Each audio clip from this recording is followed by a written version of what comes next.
Ya, terima kasih Pak Sindi, Pak Muji, Pak Ekanto, dan Pak Sutejo pada kesempatan malam hari ini memberikan statement untuk masyarakat Kabupaten Cilacap untuk Golkar yang lebih baik, Golkar yang besar, dan Golkar yang akan maju untuk memperoleh kemenangan di tahun 2024. Amin. Assalamualaikum warahmatullahi wabarakatuh. Waalaikumsalam.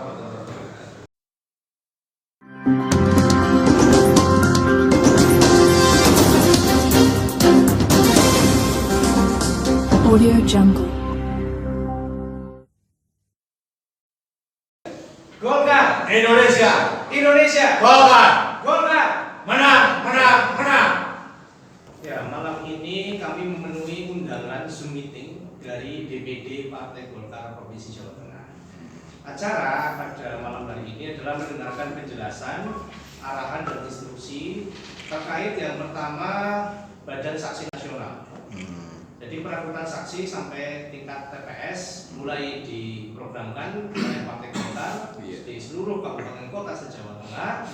Kemudian terkait dengan pemenangan pemilu dan juga penetrasi partai untuk bisa menyampaikan program-program dan kebijakan dari partai, perjuangan ide dan gagasan dari partai melalui media, baik media cetak, elektronik maupun media sosial. Dan alhamdulillah pada malam hari ini saya didampingi oleh sebelah kiri saya ini Wakil Ketua PSN Mas Tejo, kebetulan juga Wakil Ketua DPD Bidang Pendidikan. Sebelah kanan ini ada Ketua Bapilu Pak Mujiono, dan ada Mas Ekanto selaku Wakil Ketua Bidang Media dan Pembahasan Opini. Intinya malam hari ini kita berkonsolidasi dan kita juga mendengarkan instruksi. Kita juga melaporkan progres KTK-nisasi yang sudah dilaksanakan oleh DPD Partai Golkar Kabupaten Cilacap. Seperti itu. Kita secara berjenjang kita melaksanakan konsolidasi di semua tingkatan, kemudian kita juga menyelesaikan urusan administrasi termasuk keanggotaan partai. Maka tadi saya sampaikan ada program kategorisasi, kemudian kita pembentukan fungsionaris DPD Partai Golkar, dan kemudian juga kita terkait dengan Badan Saksi Nasional. Jadi Badan Saksi Nasional ini kan cukup baru di tubuh Partai Golkar, terpisah dari kepengurusan DPD, diberikan tugas khusus yaitu untuk mengawal saksi dari tingkat TPS, tingkat desa, kecamatan, berjenjang terus sampai ke tingkat kabupaten, seperti itu. Mungkin teman-teman dari pengurus yang lain ingin menambahkan, silakan, baik dari Pak Pilu. Ya, silakan.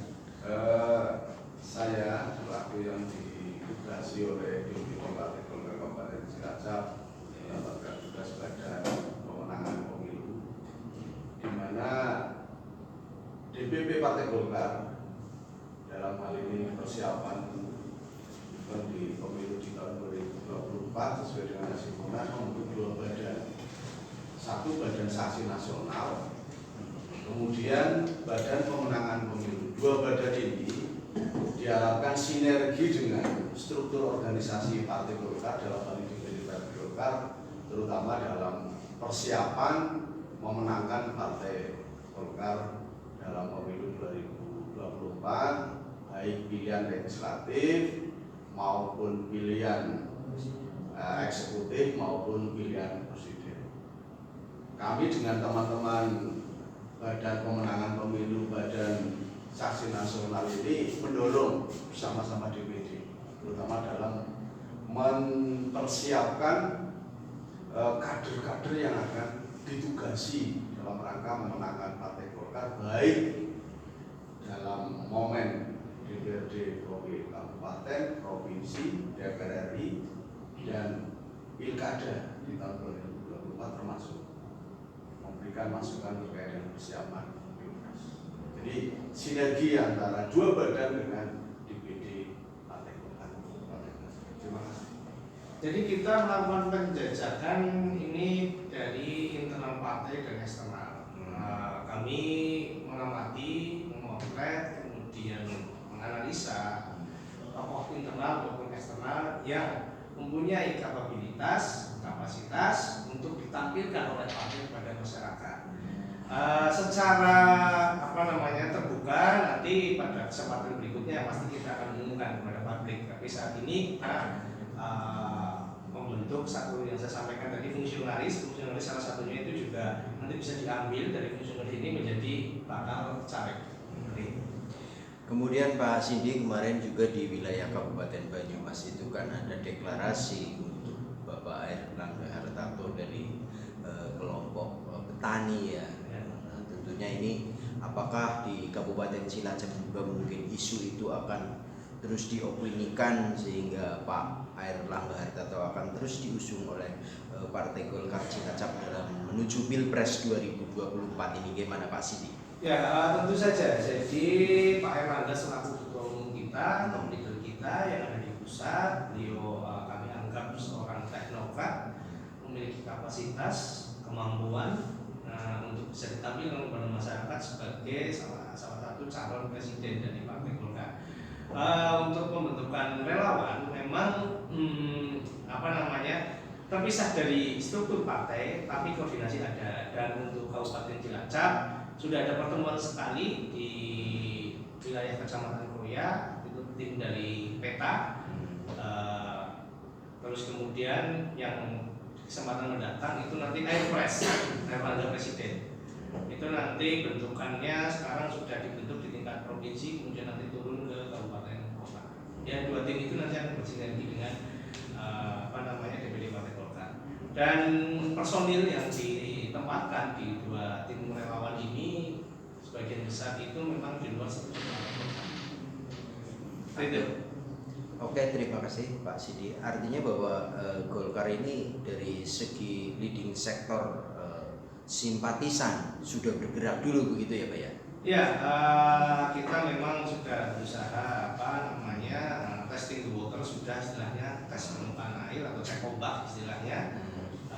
Akseptabilitas atau penerimaan seorang Airlangga Hartarto di tengah-tengah masyarakat seperti apa sudah kita lakukan, dan kemudian kita laporkan ke DPD provinsi hasilnya seperti apa. Jadi memang ini menjadi tugas semua elemen, baik pengurus struktural, anggota fraksi, termasuk tim relawan untuk bersama-sama bersinergi untuk bisa mendorongkan Pak Airlangga sebagai RI 1. Ya, terima kasih Pak Sidi. Juga ini kami ingin menanyakan kembali, ini kami punya beberapa catatan-catatan partai politik Golkar ini di Cilacap sangat luar biasa dalam menyalip-nyalip ini ya.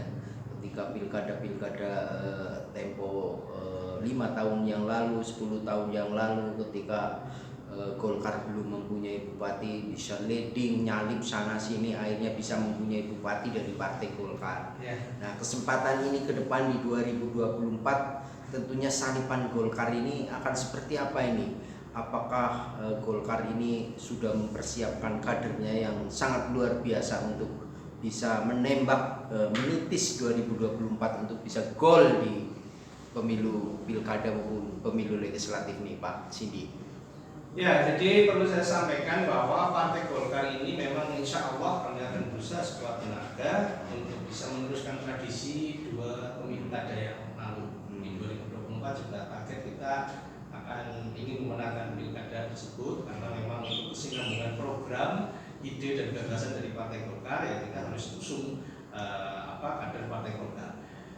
Yang lebih penting kami sampaikan setelah ini menjawab isu bahwa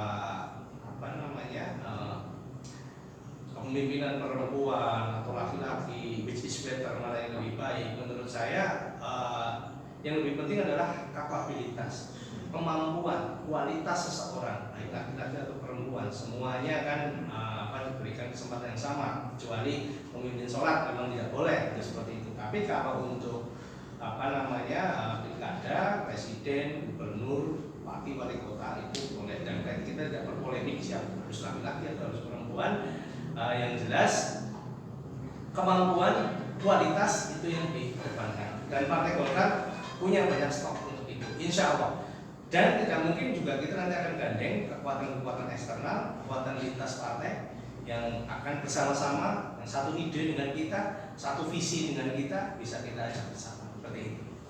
Iya Pak Ekanto, saya mengamati dari beberapa sisi Pak Ekanto sering mengikuti kegiatan-kegiatan Bu Teti pada beberapa sesi yang lalu ini dengan adanya artinya jumpa pers atau penyampaian konferensi seperti ini. Kemarin Pak Ekanto sempat berkeliling dengan yellow kliniknya dan lain sebagainya untuk mengawal kader Golkar juga. Bu Teti, ini gimana nih Pak untuk ke depan, ataupun memang apakah ada instruksi dari Ketua DPD atau gimana dalam Mas Ekanto selalu mengawal kegiatan Bu Teti pada sesi-sesi yang lalu nih Pak Ekanto? Terima kasih Mas Udi. Tadi seperti yang dijelaskan Pak Ketua tentang polemik tentang kepala daerah laki-laki atau perempuan tadi sudah dijelaskan jelas sekali penjelasan Pak Ketua berkaitan dengan apa yang saya lakukan mendampingi Bu Teti berkaitan dengan vaksinasi tidak lepas dari tugas daripada Ketua. Jadi di dalam Partai Golkar Kabupaten Cilacap itu satu komando. Apapun yang kita lakukan itu semua seizin dan perintah dari Ketua DPD. Prinsipnya di situ. Dan saya perlu menambahkan sedikit, konsolidasi yang kita lakukan dari Rapim, Rakor seperti ini, rapat kerja, semuanya ini satu paket untuk kemenangan Golkar dalam pileg, dalam pilkada sampai dengan pilpres. Jadi satu paket Mas, tidak akan bisa dipisah-pisahkan. Kita bicara khusus tentang pilpres, kita bicara khusus tentang pileg, dan kita bicara khusus tentang pilkada. Sekali lagi saya katakan, rapat-rapat, kegiatan, konsolidasi yang kita lakukan itu dalam kegiatan satu paket untuk kemenangan pemilu secara umum. Demikian Mas. Oke, terima kasih Mas Ekanto. Kembali Pak kepada Pak Ketua Pak Sidi Sapir bahwa dalam pemilu 2024 ke depan itu menurut pengetahuan kami bahwa ke depan itu suatu partai politik bisa mengikuti konsentrasi pemilu 2024 itu bisa dicapainya hasil pemilu legislatif. Ya. Tentunya dari aturan seperti itu ke depan target di kursi DPD Partai Golkar mungkin setelah mengikuti Zoom meeting ataupun koordinasi atau rapat-rapat dan sebagainya, ini targetnya ke depan seperti apa nih Pak Sindi untuk pemilu 2024? Untuk pemilu 2024 ya, karena ini kan satu kontinuitas yang tidak terputus antara pemilu legislatif menjadi syarat untuk pemilu kada, dan sesuai peraturan perundang-undangan, undang-undang pemilu, bahwa partai itu minimal mencapai 10 kursi untuk bisa mengusung calon bupati atau wakil bupati. Maka itu menjadi target minimal kita, itu 10 kursi. Dan nanti kita analisa seperti itu, dan itu juga ternyata analisa kita sondingkan dengan provinsi, itu provinsi menargetkan 10 kursi. Itu seperti itu. Tapi kalau mau minimal paling tidak supaya bisa mengikuti hajatan pilkada dengan mudah katanya. Walaupun tidak menutup kemungkinan, sekali lagi, bahwa berpikir pemerintahan itu lebih baik itu banyak bekerja sama. Maka saya mewakili teman-teman bahwa Partai Golkar itu partai yang terbuka untuk bisa bekerja sama dengan pihak manapun, dengan partai manapun, seperti itu, sepanjang mempunyai visi dan misi yang sama. Oke, terima kasih Mas Sidi. Ini saya juga mohon maaf tanya kepada Pak Muji selaku senior DPR yang sudah 4 periode ya ini ya. Tentunya menjadi kader Golkar yang 4 periode ini kan tidak mudah. Nah, ini rumusnya apa ini untuk bisa mengegolkan sampai ke 2024 dalam membantu Pak Sidi Ketua DPD ini, gimana nih Pak Muji? Ya, saya melihat Pak bahwa pengurusan DPD sekarang ini kan hampir bukan didominasi ya, mewarnai anak-anak muda. Maka segmen anak muda ini menjadi target bagi Partai Golkar dalam rangka persiapan 2024 sesuai dengan tadi arahannya, persiapannya harus bisa menang, harus bisa memposisikan musuh calon bupati sendiri dengan catatan menang di 10 kursi. Itu menjadi sebuah target. Yang penting prinsip bahwa semua kader ini biasakan konsolidasi, anjang sana gitu, dan pencitraan. Banyak program-program sebenarnya di Golkar yang memang dalam rangka meraih simpati masyarakat di tahun 2022 sampai tahun 2020. Jadi intinya dalam kemenangan sampai kedudukan saya sendiri sampai ke 4 kali lalu ini memang ya, biasa kita selaku kader tetap menjaga eksistensi, menjadi sebuah ibarat marketing kita bisa jualan mengemas biasa dengan masyarakat, apa yang menjadi kepentingan harapan masyarakat kita salurkan sesuai dengan fungsi yang DPR. Jadi saya kira saya masih di besok di 3 periode keempat itu sama. Prinsip Golkar bisa nambah sekarang kan 8 kursi. 8 kursi untuk bisa nusung Pilkada 2024 tambah 2 kursi. Saya kira ini masih banyak peluang Golkar bisa meraih simpati baik dari daerah pemilihan 1 sampai daerah pemilihan 6. Banyak kader lah, banyak kader terus kemudian apapun ketika menjelang 2024 ya namanya Pak Sindi ikut dari Golkar, kader Golkar, ikon Golkar di Kabupaten Cilacap, Bu Teti juga ikon Golkar yang di pusat juga dari Kabupaten Cilacap dan mungkin banyak ada kader-kader lain, jadi banyak yang sama itu Mas. Oke, terima kasih. Oke, terima kasih Pak Muji. Terakhir ini kepada Pak Sindi, mungkin ketika nanti rekomendasi turun kepada Pak Sindi Sakti sebagai calon Bupati Cilacap ke depan gimana ini Pak Sindi dari Partai Golkar ini Pak? Jadi saya selaku kader partai, kader partai itu siap menerima instruksi. Intinya seperti itu. Karena memang kami yang duduk semuanya di sini ini juga termasuk yang berangkat dari waktu yang tidak singkat berpartai di Partai Golkar ini. Ya, saya sendiri dari 2007 itu dari tingkat kecamatan, kemudian Pak Uji dari tingkat desa malah, makanya seperti ini sudah matang beliau, kemudian ada Mas Tejo, kemudian Pak Ekanto juga sama. Pak Ekanto ini juga tidak pantang menyerah untuk jadi calon anggota legislatif walaupun belum beruntung gitu, tapi artinya kami ini semuanya kader partai, jadi ketika partai memutuskan kami harus siap. Ya, terima kasih Pak Sindi, Pak Muji, Pak Ekanto, dan Pak Sutejo pada kesempatan malam hari ini memberikan statement untuk masyarakat Kabupaten Cilacap untuk Golkar yang lebih baik, Golkar yang besar, dan Golkar yang akan maju untuk memperoleh kemenangan di tahun 2024. Amin. Assalamualaikum warahmatullahi wabarakatuh. Waalaikumsalam warahmatullahi wabarakatuh. Golkar Indonesia Indonesia Golkar.